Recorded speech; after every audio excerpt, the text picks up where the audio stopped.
Magandang araw sa inyong lahat. Ako ay si James Ronquillo at ako ay nasa ikawalong baitang sa FMS Online.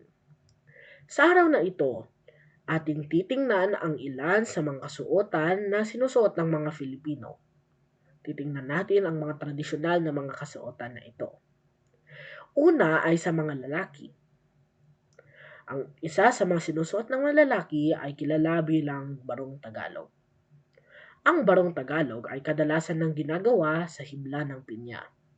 Dahil dito, ang tela ay kadalasan ng malambot at komportable, ngunit matibay pa rin para kahit ilang beses itong gamitin. Ang kalawa naman na kasuotan ng mga Filipino ay ang Amerikana. Kadalasan ng itong kilala bilang coat or suit. Ang Amerikana ay kadalasan ng ipinapares kasama ng necktie at polo.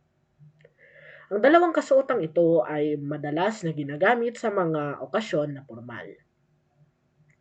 Para naman sa mga babae, ang kanilang kasuotan ay kilala bilang barot saya, na literal na isinasaling shirt and skirt. Ang barot saya ay may isang blusa at may isang mahabang palda. Kasama na rin nito ang isang panuelo at ang nasa isang panuelo ay may bandana at panyo. Minsan nakakalimutan na natin ang mga kasuotang ito, pero mahalaga pa rin na matandaan natin ito dahil ito ay isang napakalagang parte ng ating kultura.